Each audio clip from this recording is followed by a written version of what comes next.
Next chapter जो अपन start करने वाले हैं जिसका नाम क्या है, रेशियो एंड प्रपोर्शन। ठीक है।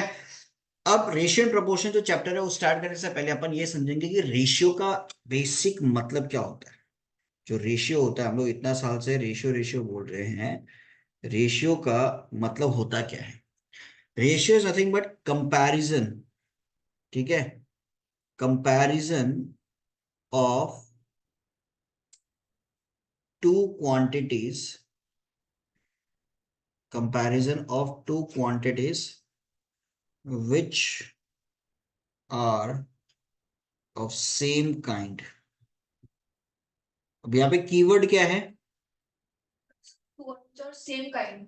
Same kind is the keyword. ये जो हमारे पास सेम काइंड है ये कीवर्ड है हमारे पास। क्यों? बिकॉज जब भी हम लोग रेशियो के बारे में बात करते हैं ना, रेशियो के बारे में बात करते हैं तो वहां पे एक चीज दिमाग में रखना कि वो होता है यूनिटलेस। ठीक है। जब हम लोग कंपैरिजन बोल रहे हैं कि कंपैरिजन करना है अपने को, तो उसका मतलब क्या होता है कि मेरे पास ये वाले क्लास के अंदर समझ लो 20 स्टूडेंट है, तो 20 स्टूडेंट्स का हम वेट लिया। ठीक है, उनका एक एवरेज वेट हम निकाल लिया। और मेरे पास जो दूसरा क्लास है उसके अंदर भी 20 स्टूडेंट्स है, उनका भी हम एवरेज वेट निकाल लिया। तो इनका जो वेट होगा ये केजी में होगा, दूसरे क्लास का जो वेट होगा वो भी क्या होगा, केजी में होगा। Units are same, they are of same kind. तभी हम लोग उनका क्या कर सकते हैं, कंपैरिजन कर सकते हैं, और उसी चीज को हम लोग रेशियो बोल सकते हैं। अगर मैं इस क्लास का वेट ऑफ द स्टूडेंट्स लेता हूं और दूसरे क्लास का हाइट ऑफ द स्टूडेंट्स लेता हूं, तो वेट हमेशा होता है किसमें, केजी या ग्राम में। हाइट होता है फीट या सेंटीमीटर में। तो केजी, ग्राम और फीट सेंटीमीटर का कोई कंपैरिजन नहीं हो सकता। They are not of same kind, that's why they are not called as ratios. तो रेशियो के लिए हमेशा याद रखना, comparison of two quantities which are of same kind. ठीक है। अब समझ लो हमारे पास कोई रेशियो है जो ए इज टू बी इस फॉर्म में लिखा हुआ है, बिकॉज रेशियो हम लोग ऐसे लिखते हैं, A is to B is nothing but A by B. ठीक है। तो यहाँ पे जो न्यूमरेटर में अपने पास होता है, न्यूमरेटर में जो अपने पास होता है उसको बोलते हैं एंटीसीडेंट। क्या बोलते हैं, एंटीसीडेंट। ये नाम याद रखना। और जो डिनोमिनेटर में होता है उसको बोलते हैं कंसिक्वेंट। न्यूमरेटर वाले पोर्शन को एंटीसीडेंट, डिनोमिनेटर वाले पोर्शन को कंसिक्वेंट। यहां तक क्लियर एजेस? ठीक है। अब थोड़ा सा अपन बात करेंगे टाइप्स ऑफ रेशियो का।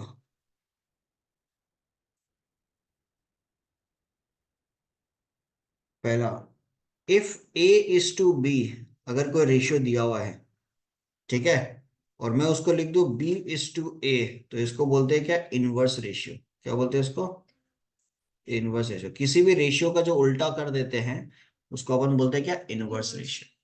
ठीक है। Next, if A is to B, C is to D, E is to F, इस तरीके का कुछ रेशियोज दिया हुआ है। ठीक है। अब इनको अगर मैं मल्टीप्लाई कर देता हूँ, A by B into C by D into E by F, तो इनको अपन क्या बोलते हैं, continued, just a second, sorry not continued, compound ratio. क्या बोलते हैं इसको, कंपाउंड रेशियो। तो कोई भी रेशियोज अपने पास है, बहुत सारे रेशियोज अपने को दे दिया, बोलता है कि उसका कंपाउंड रेशियो निकालो, तो वो सारे रेशियोज का क्या करना पड़ेगा अपने को, मल्टीप्लीकेशन। क्लियर इजेस? यहां तक समझ में आ रहा, कोई इश्यू इसके अंदर? अब एक दो चीज और है जो आपका इस बुक में वैसे नहीं दिया लेकिन फिर भी लिख लो। If A is to B दिया हुआ है, तो इसका अगर मैं A square is to B square कर दूं, मतलब दोनों रेशियो का क्या कर दूं, स्क्वायर कर दूं। ठीक है। तो इसको क्या बोलते हैं, डुप्लीकेट रेशियो।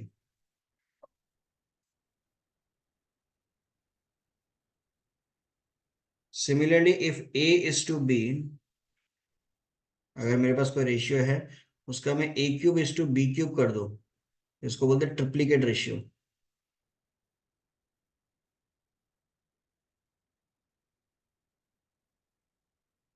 क्लियर इजेस? स्क्वायर करने पे क्या बोलेंगे, डुप्लीकेट। क्यूब करने पे क्या बोलेंगे, ट्रिप्लीकेट। ठीक है। फिर अपन बात करते हैं अभी प्रपोर्शन का।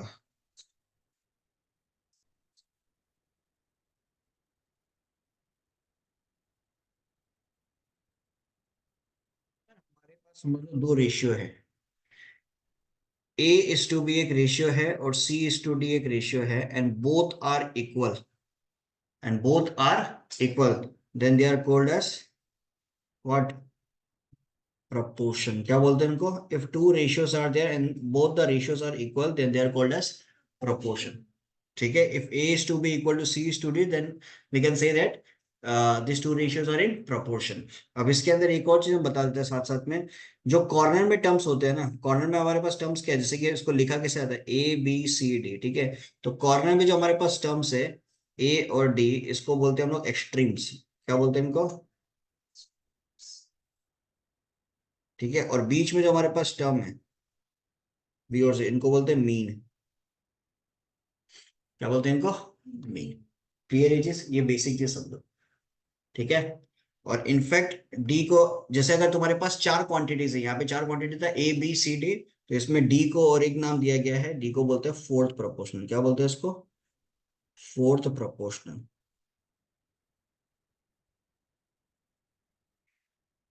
मान लो तुमको ऐसा सिनेरियो कोई दे दिया, 2 3 4 क्वेश्चन मार्क, बोलता है कि इसका फोर्थ प्रोपोर्शनल निकालो। तो कैसे निकालोगे? 2/3 इक्वल टू 4/4 प्रोपोर्शनल को मान लो x। ठीक है, क्रॉस मल्टीप्लाई करोगे तो कितना होगा? 2x इक्वल टू 4 3 12, तो x का वैल्यू कितना आ गया? 6। तो फोर्थ प्रोपोर्शनल मेरा क्या हो गया? 6। आया बात समझ में? क्लियर? सिमिलरली अगर मेरे पास ऐसा कोई सिचुएशन होता है, A B C, सिर्फ तीन रेशियो दिया हुआ है, ठीक है, जहां पे C को बोलते हैं, C is called third proportional. क्या बोलते हैं इसको? हमेशा याद रखना, थर्ड प्रोपोर्शनल का सिनेरियो में सिर्फ तीन क्वांटिटीज रहेगा। अब इसको प्रोपोर्शंस में लिखेंगे कैसे, देखो, A/B is equal to B/C। A/B is equal to B/C। अब इसी से एक और चीज क्लियर होता है, B² इक्वल टू, अगर मैं AC लिख देता हूं, या B इक्वल टू √AC लिख देता हूं, तो ये जो B हमारे पास है, इसको बोलते हैं मीन प्रोपोर्शनल। क्या बोलते हैं इसको? Mean proportional. हाईलाइट कर देता हूं मैं इनको, सेकेंड।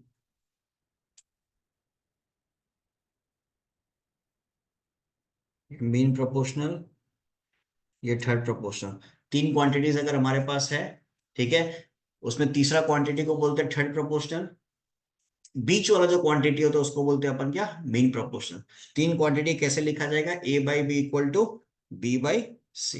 बोलो यहां तक क्लियर है? कोई इश्यू इधर तक? ये बेसिक थ्योरी अपना चल रहा है। This is called mean proportional and third proportional. ठीक है, अब एक और सिनेरियो होता है जिसको अपन क्या बोलते हैं?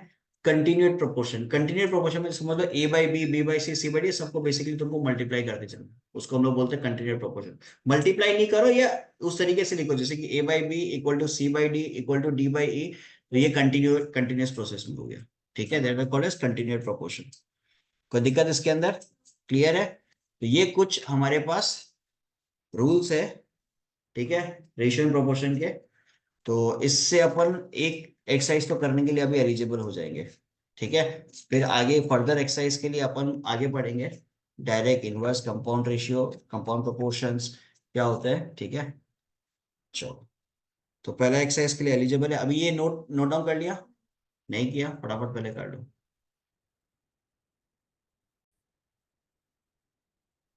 सो एक्सरसाइज 1.2 का पहला क्वेश्चन अपने पास है, विच इज ग्रेटर। अपने पास अगर ऐसा सीनियर आ जाए, दो रेशियोज अगर अपने को दे दे, ठीक है, एक 6/11 है यहाँ पे और एक 7/17 है, या कितने भी रेशियो दे दे, कोई इशू नहीं है। ठीक है ना, अब उनका कंपैरिजन करना, बोलना है कि कौन सा रेशियो बड़ा है, कौन सा छोटा है। ठीक है, तो सबसे बेस्ट तरीका क्या होता है कि उनका डिनोमिनेटर को पहले सेम कर दो।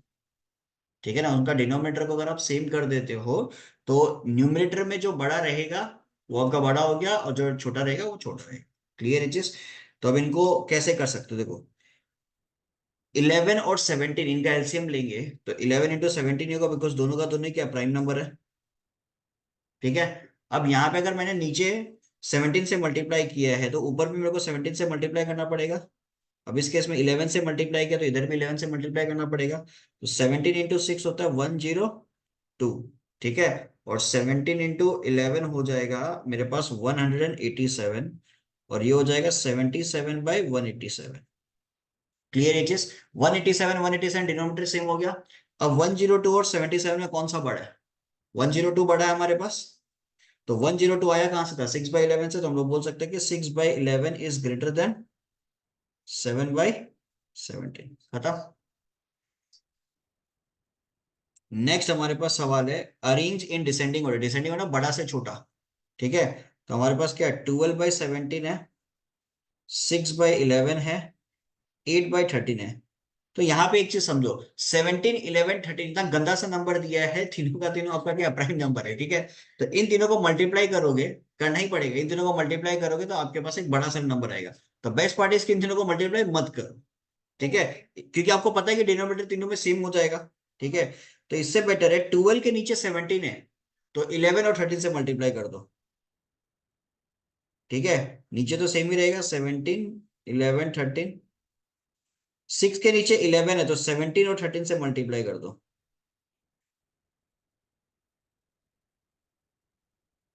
ठीक है। 8 के नीचे 13 है तो 17 और 11 से मल्टीप्लाई कर दो। ठीक है। तो हमारे पास क्या सिनेरियो आ जाएगा? 12 इंटू 11 इंटू 13 अगर आप करते हो तो आपके पास आएगा 1716। ठीक है। डिनोमिनेटर तो सेम ही रहेगा। फिर उसके बाद में 17 इंटू 6 इंटू 13 आपके पास क्या आएगा? 1326। डिनोमिनेटर सेम रहेगा। फिर 8 इंटू 17 इंटू 11 ये आपके पास आ जाएगा 1496। तो इसमें सबसे बड़ा कौन सा है? 12/17। ठीक है। इसमें सबसे बड़ा कौन सा हो गया? 12/17। उसको पहले लिख दो। फिर उसके बाद में आपके पास कौन सा था? 1496, तो मतलब 8/13। फिर उसके बाद में कौन सा आएगा? 6/11। सो this will be the sequence. Clear? ऐसा सिचुएशन आ जाए, डिनोमिनेटर को आप सेम कर दो, आराम से हो जाएगा। ठीक है। बस कैलकुलेशन, थोड़ा सा कैलकुलेशन उतना तो चलता है यार। ठीक है। नेक्स्ट हमारे पास क्वेश्चन नंबर 2 पे क्या है, देखते हैं।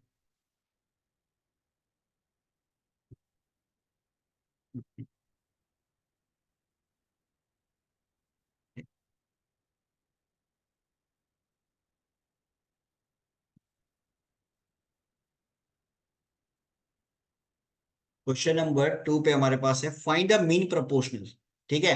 अब मीन प्रोपोर्शनल पे अपन क्या समझा था? बीच का। अगर हमारे पास ए है, बी है, तो बीच का वैल्यू अपने को निकालना है।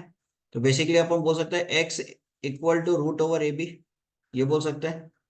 ठीक है। तो इस केस में हमारे पास क्या है? 4.9 है। ठीक है। और बीच में एक्स है और 0.9 है। ठीक है। तो एक्स इज इक्वल टू क्या बोल सकते हैं? रूट ओवर 4.9 इंटू 0.9, और दोनों ही परफेक्ट स्क्वायर है। 4.9 क्या होगा? अगर ऐसे नहीं समझ में आता तो आप ऐसे लिख सकते हो, 49/10 इंटू 9/10। 49 7 का होता है और 9 3 का होता है, और 10 बाहर आ जाएगा। ठीक है। तो 7 इंटू 3/10 डेट इज 21। कितना हो जाएगा? It will B 2.1। भाई 10 और 10 रूट के अंदर है ना, दो 10 है ना, एक 10 बाहर आ जाएगा। 49 का 7 हो गया। 49 का स्क्वायर रूट क्या होगा? 7। 9 का स्क्वायर रूट क्या होगा? 3। तो 7 इंटू 3 21। 21/10 कितना हो जाएगा? 2.1। ठीक है। नेक्स्ट क्वेश्चन नंबर 3 ले लो, एक काम करो। ठीक है। 2 एक जैसा ही क्वेश्चन है।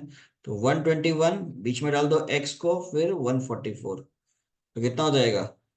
X is equal to root over 121 into 144। तो 121 होता है किसका? 11 का। 144 होता है 12 का। सो it will B 12 into 11 132। So this will be your required answer. तो इशू इसके अंदर क्लियर?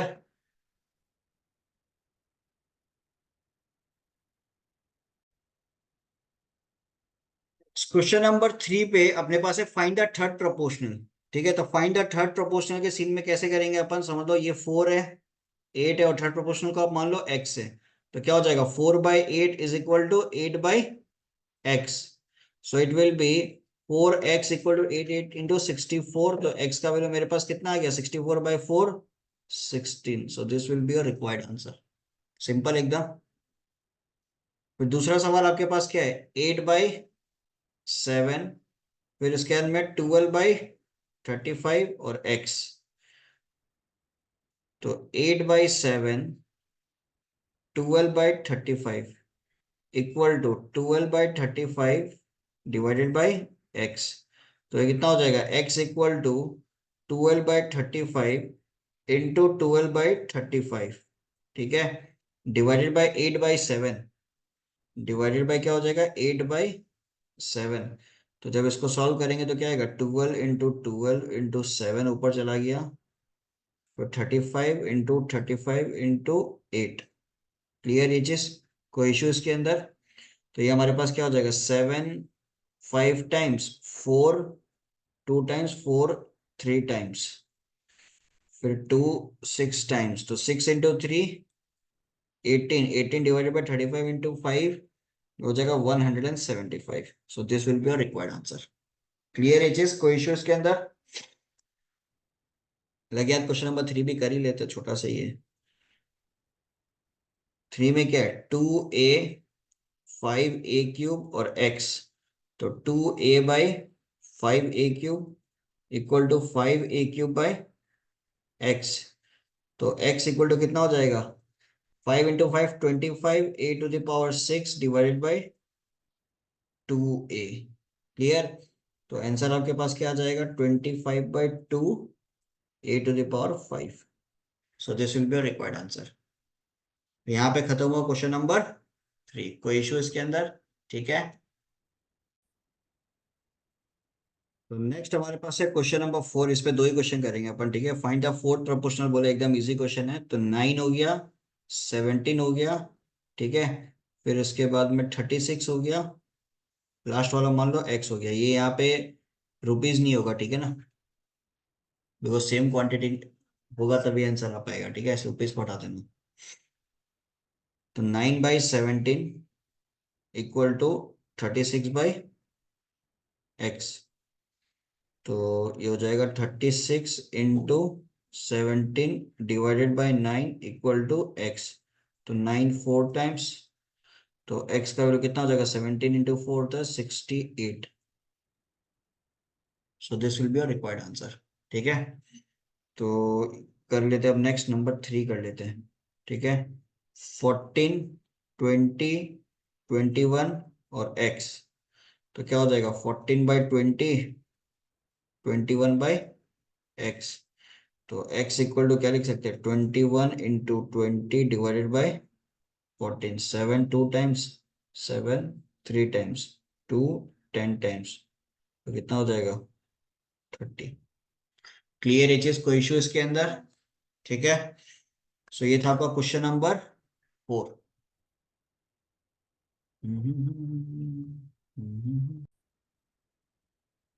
सो क्वेश्चन नंबर 5 का जो फर्स्ट पार्ट हमारे पास है, ठीक है, क्वेश्चन नंबर 5 का फर्स्ट पार्ट पे अपने को क्या दिया हुआ है, a/b, ठीक है, a/b इक्वल टू 2/5 दिया हुआ है, b/c इक्वल टू 4/7 दिया हुआ है। आपको क्या निकालना है, a/c, ठीक है। तो a/c निकालना मतलब एकदम आसान है, a/b इंटू क्या कर दो, b/c। क्लियर। तो 2/5 इंटू क्या हो जाएगा, 4/7, बी भी खत्म। तो a/c कितना आ जाएगा, 4 2 8 डिवाइडेड बाई 35, खत्म, इजी। नेक्स्ट नंबर 2 हमारे पास क्या दिया हुआ है, a/b इक्वल टू दिया हुआ है 3/4, b/c दिया हुआ आपको 5/7, ठीक है, c/d ये आपको दिया हुआ है 8/9। आपको निकालना है a/d, ठीक है। तो ये निकालने के लिए क्या करोगे, सबको मल्टीप्लाई कर दो, a/b into b/c into c/d। तो आपके पास क्या आएगा, 3/4 इंटू 5/7 इंटू 8/9। तो b और b कैंसिल, c और c कैंसिल, बचा क्या आपके पास, a/d, और यही निकालना था। अब इसको सॉल्व कर लेते हैं। 4 2 टाइम्स, 3 3 टाइम्स, और कुछ जा नहीं रहा है, 5 2 10, 10/21। सो this will be your required answer. कोई इश्यू इसके अंदर? ये था question number 5।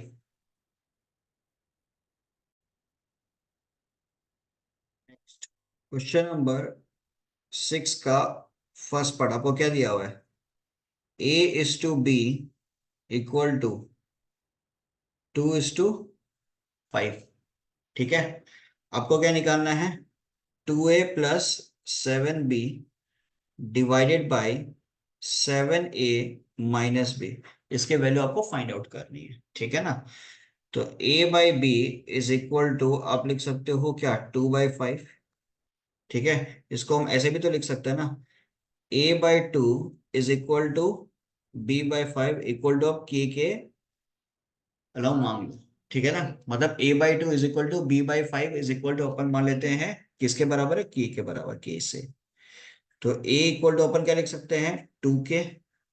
B equal to क्या लिख सकते हैं, 5 के। हालांकि मैं इसको सॉल्व करने जाऊँ तो डायरेक्ट अपन आराम से सॉल्व कर सकते हैं, बट जब आपके पास सब्जेक्टिव क्वेश्चन आएगा तो आपको इस तरीके से दिखाना पड़ेगा। ठीक है, तो क्या लिख सकते हो, 2 × 2 के प्लस 7 × 5 के। ठीक है, डिवाइडेड बाय 7 × 2 के माइनस 5 के। तो 4 के प्लस 7 × 5 = 35 के डिवाइडेड बाय 14 के माइनस 5 के। सो इट विल बी 40 के डिवाइडेड बाय 9 के। कोई इशू इसके अंदर? क्लियर है? कुछ गड़बड़ किया है क्या? 2A plus 7B, 7A minus B निकालने बोला था, 2/5 है। ठीक है, B इक्वल टू 5 के। ठीक है, 2 × 2 के 4 के, 7 × 5 के 35 के। ठीक है, फिर 7 × 2 के 14 के माइनस 5 के। अच्छा 35, ओ सॉरी, 35 प्लस 4 है, 39 के डिवाइडेड बाय 9 के। तो के खत्म, 39/9 3 से डिविजिबल है, सो it will B 13/3। So this will be your required answer. Clear ये चीज? कोई दिक्कत इसके अंदर? जो नेक्स्ट वाला क्वेश्चन है वो भी कुछ इसी प्रकार का, चलो वो कर लेते हैं, पहले ये नोट डाउन कर लो।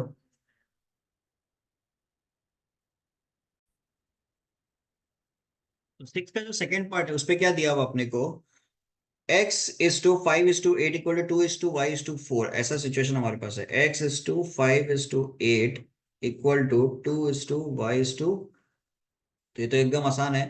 तो x/2 इक्वल टू अपन क्या लिख सकते हैं, 5/y इक्वल टू क्या लिख सकते हैं, 8/4। ठीक है, तो x/2 equal to 5/y equal to 8/4 कितना होता है, 2। अब कंपैरिजन कर लो, देखो x/2 इक्वल टू, एक बार लिख लो 2 के बराबर, 5/y इक्वल लिख लो 2 के बराबर। तो x का वैल्यू मेरे पास आ गया 2 × 2 4, और y का वैल्यू आ जाएगा 5/2। सो this will be your required answer for question number 6 का सेकंड पार्ट। कोई इश्यू इसके अंदर? सॉरी।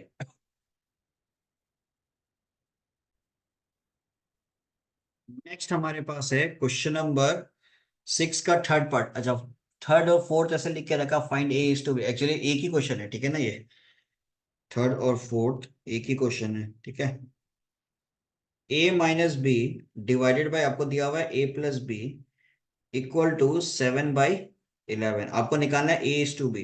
तो सबसे पहले आप क्या करो, क्रॉस मल्टीप्लाई कर लो, 11A minus 11B equal to 7A plus 7B। 11A minus 7A equal to 11B plus 7B। 11A minus 7A कितना हो जाएगा, 4A। 11B प्लस 7B कितना हो जाएगा, 18B। तो A/B इक्वल टू अपन क्या लिख सकते हैं, 18/4। तो A/B इक्वल टू 2 से काटेंगे तो हमारे पास आ जाएगा 9/2। So answer will be 9:2। So this will be your required answer for question number 6। ठीक है,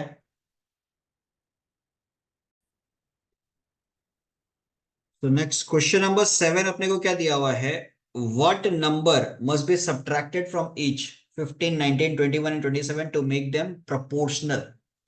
तो let the number be x.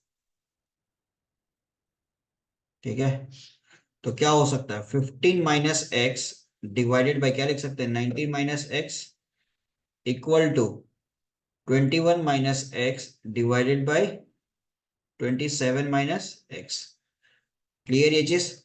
तो इसको जब मल्टीप्लाई करेंगे तो 15 इंटू, ये एक बार लिख लेते हैं इस तरीके से, 15 minus x 27 minus x equal to 21 minus x 19 minus x. ठीक है, तो 15 इंटू 27, 15 इंटू 27 ये हो जाएगा हमारे पास 405 माइनस 15x और minus 27x minus minus plus x square. ठीक है, नेक्स्ट 21 इंटू 19 हमारे पास क्या हो जाएगा 399 minus 21x minus 19x plus x square. तो क्या क्या खत्म कर सकते हैं, एक्स स्क्वायर को खत्म कर सकते हैं। ठीक है, तो हमारे पास आ जाएगा 15 प्लस 27, 15 प्लस 27 होता है 42x, तो minus 42x plus 405 equal to 21 और 19 कितना हो जाएगा -40x प्लस 399। तो 42x माइनस 40x कितना हो जाएगा 2x, 405 माइनस 399 6, तो x का वैल्यू मेरे पास आ गया 3। सो this will be your required answer for question number 7। Clear ये चीज, कोई दिक्कत इसके अंदर। नेक्स्ट हमारे पास है find two number such that mean proportional between them is 24 and third proportional is 192। चलो ये करते हैं क्वेश्चन नंबर 8। अरे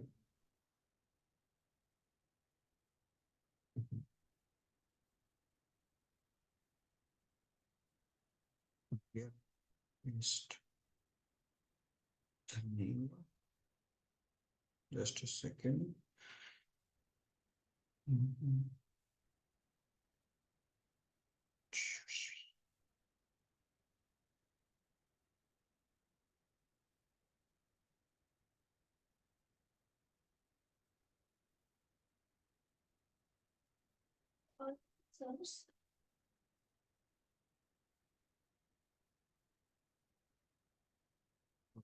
क्वेश्चन नंबर 8, क्वेश्चन नंबर 8 पे दिया हुआ है find two number such that mean proportional between them is 24 and third proportional is 192। Let the two numbers be a and b। ठीक है, तो let the two numbers be a b, तो इनके बीच का मीन प्रोपोर्शनल मतलब root over A B, हम लोग ये बोल सकते हैं रूट ओवर ए बी दिया हुआ है कितना 24, और थर्ड प्रोपोर्शनल दिया हुआ है 192। ठीक है, इनके बीच का थर्ड प्रोपोर्शनल दिया हुआ है मतलब ए बी, और ये बोल सकते हैं अपन 192। तो यहां से एक रिलेशन क्या आ जाएगा a by B is equal to b by 192। Clear, तो B square equal to 192 a। तो यहाँ पे अगर स्क्वायर ये करते हैं स्क्वायरिंग बोथ साइड करते हैं तो A B is equal to 24 का स्क्वायर कितना हो जाएगा 576। ठीक है, और यहाँ से अपन क्या रिलेशन एक निकाल सकते हैं A equal to B square by 192। तो ए की जगह पुट कर दो B square by 192 into B equal to 576। ठीक है, तो बी स्क्वायर को क्या लिख सकते हैं B cube equal to 576 into 192। तो यहां पे थोड़ा सीनेरियो समझते हैं, देखो बी क्यूब इक्वल टू 576 को तो अपन लिख सकते हैं 24 इंटू 20, मतलब एक परफेक्ट क्यूब बनाना होगा। ठीक है, तो 192 को अगर प्राइम फैक्टराइज करते हैं 192 को अगर प्राइम फैक्टराइज करते हैं तो 192 डिवाइडेड बाई 2 हमारे पास आता है 96, फिर 2 से ये 48 टाइम्स, फिर 2 से ये 24 टाइम्स। ओके, तो यहाँ पे अपन लिख सकते हैं 2 क्यूब इंटू 24, तो सिंपल हो गया। तो हमारे लिए बी क्यूब इक्वल टू 24 का भी क्यूब है और 2 का भी क्यूब है। तो बेसिकली अपन बोल सकते हैं बी इज इक्वल टू 48 का cube, sorry B cube is equal to 48 का क्यूब। तो बी का वैल्यू मेरे पास कितना आ गया 48। क्लियर। तो बी का वैल्यू 48 आ गया, तो ए का वैल्यू कितना आ जाएगा, बी स्क्वायर में पुट करेंगे तो 48 इंटू 48 डिवाइडेड बाई 192। तो 192 48 से डायरेक्ट डिविजिबल है 4 टाइम्स, और ये हो गया आपका 12 टाइम्स। तो ए का वैल्यू आ गया मेरे पास 12। क्लियर ये चीज। तो ये था आपका क्वेश्चन नंबर 8। तो यहाँ पे आज हम लोगों ने कंप्लीट कर लिया till question number 8। Next class में कंटिन्यू करेंगे फ्रॉम क्वेश्चन नंबर 9। ठीक है।